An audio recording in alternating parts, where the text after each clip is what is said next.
Čaute, vítajte pri mojom prvom videu z prípravy na súťaž.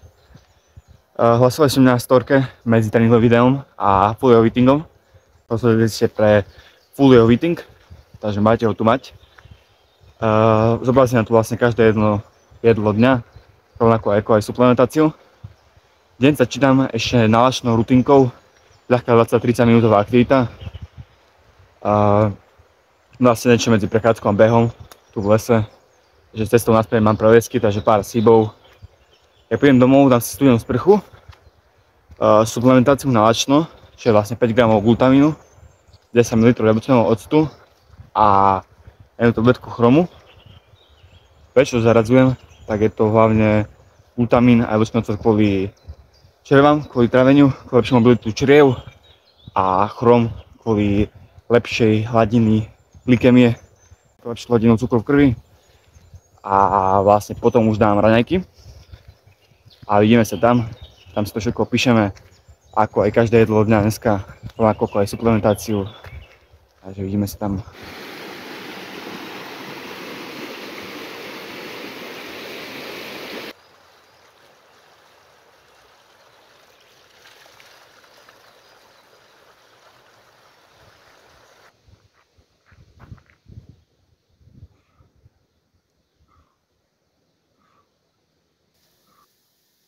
OK, mám za sebou rannú rutínu. Teraz vlastne bude čakať prvé jedlo dňa, čo je úplne easy. Pražnica z 3 vajec. Dokopy. Dneska bude čakať 6 jedál. A len pre lepšiu predstavu, tak má čakať dnes 3090 kalórií, 400 g sacharidov, 180 g bielkovín a 75 g tukov. Určite to neodporúčam kopírovať. Pre niekoho 400 môže byť veľa, niekoho málo, každý sme iní, takže určite to neodporúčam kopírovať, ale skôr sa inšpirovať.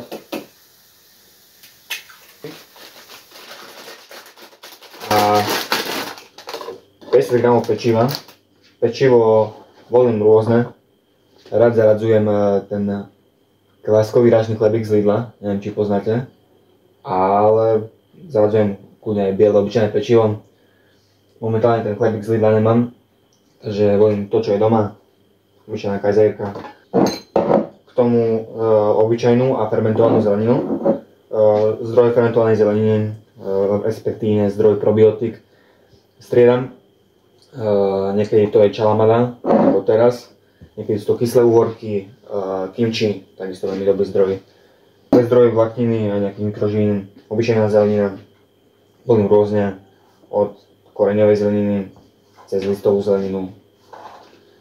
Momentálne dneska tu mám paradajky a papriku.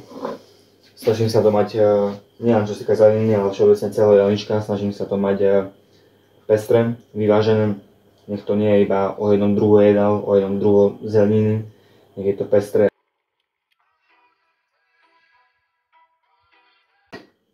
Po prvom jedle, po raňajkách, tu mám suplementáciu, ktorá sa skladá vlastne z C,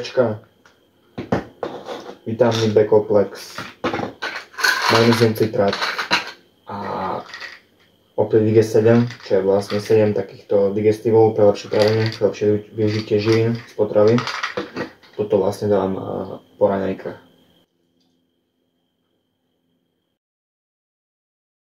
Máme tu druhé jedlo dňa. Ako druhé mám ovsenú kašu.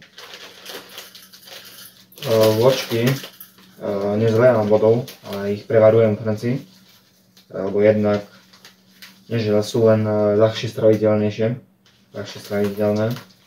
ale aj podľa mňa lepšie chutia takto, keď ich pekne rozvaríte, zrobíte takú kašu a nielen zalejete vodou. K tomu pridám ešte ovocie, a to je konkrétne jednu marhulu a 50 g jahod. Väčšinou tam dávam iba babuľovité ovocie, jahody, maliny, čučoriedky. Striedam to, obmienam to, snažím sa to mať pestré, ako vlastne celý jedálniček. Tú pestrosť hlavne na tom zakladať. A potom to jedle si dám ešte vitamín D a omega 3 olej.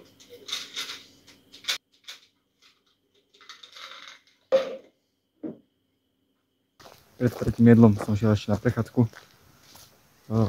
Venúť nejaké kroky. Osobne som zastancom radšej vyššej fyzické aktivity ako na úkor jedla, pretože mi príde väčší zmysel ísť proste na prechádzku, mať väčšiu fyzickú aktivitu, ako mať stovku sacharidov a sedieť, ležať doma celý deň a čakať, kým budem mať ďalšie jedlo. Lepšie mi príde a efektívnejšie ísť na prechádzku, nabehnúť si kroky, mať väčší fyzický výdaj a rýchlejšie zbehne to ďalšie jedlo. A aj máme väčší výdaj, môžeme viac jesť, takže osobne viac preferujem túto variantu. Nehovoriac ešte o zrýchlenom metabolizme, lepšej nálade. Takže osobne si myslím, konkrétne tieto prechádzky, nízkointenzívne aktivity, to sú taký dosť game changer, aspoň pre mňa v diete. Takže ak to robíte, skúste to zaradiť.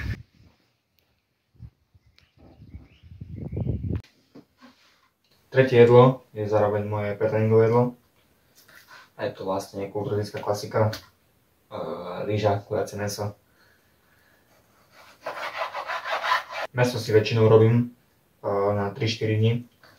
Nevarím si každý deň. Ale rýžu si varím väčšinou každý deň, pretože osobne mám rád čerstvú rýžu, čerstvú uvarenú. Takže mäso si varím na 3-4 dní dopredu, ale rýžu si varím väčšinou každý deň.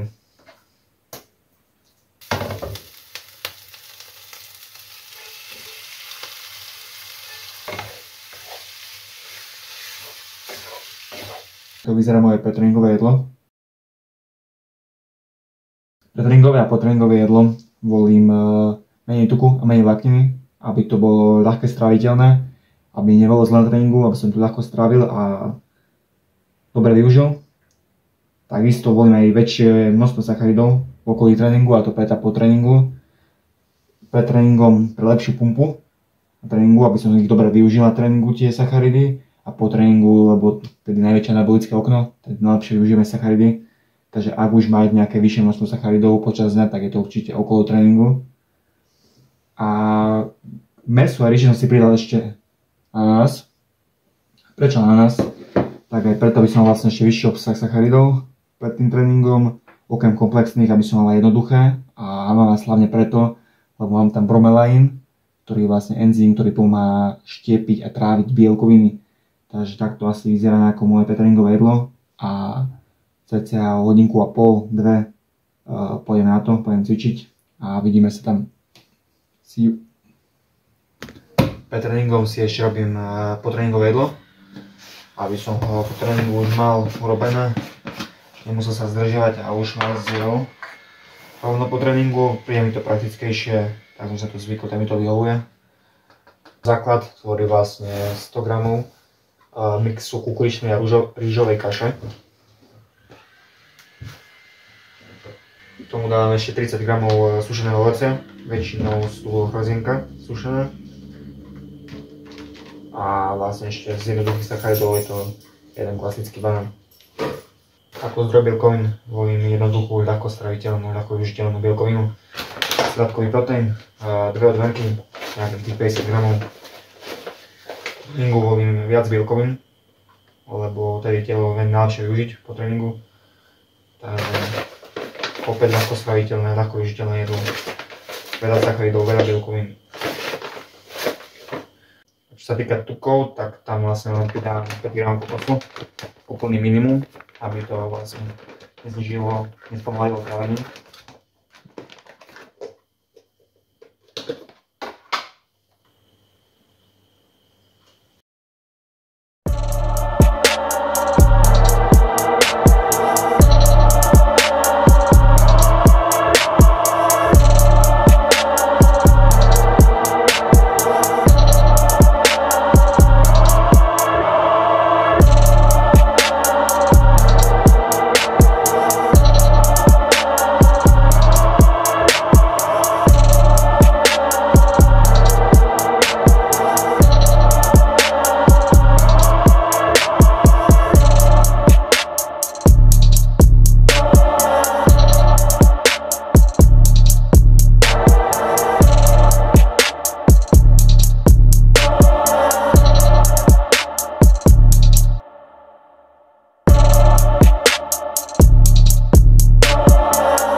it doesn't even matter. I tried so hard and got so far, but in the end, it doesn't even matter. I had to fall to lose it all, but in the end, it doesn't even matter.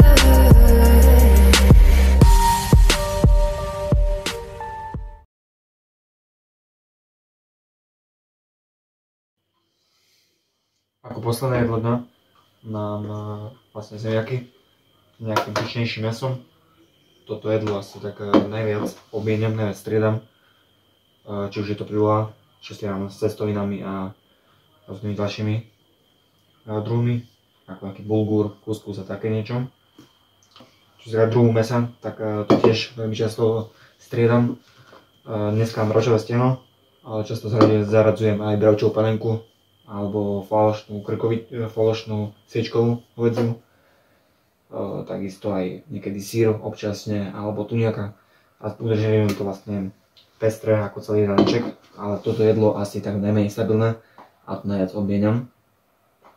Čo sa týka oleja, tak momentálne používam olivový a zaradzujem aj kokosový, asi tieto teda najviac striedam, a to kokosový, olivový.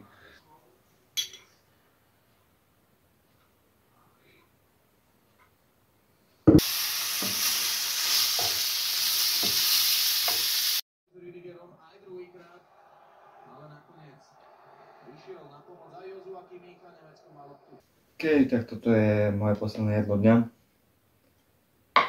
Mäsko s zemiakmi.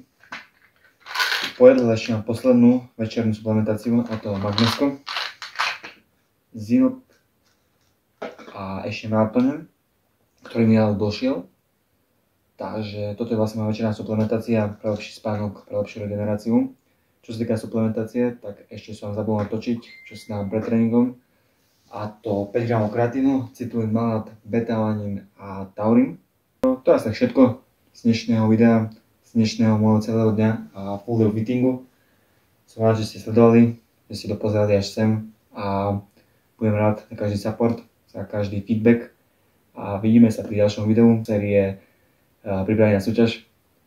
Dúfam, že budete sledovať, dúfam, že budete so mnou a vidíme sa pri ďalšom videu. See you!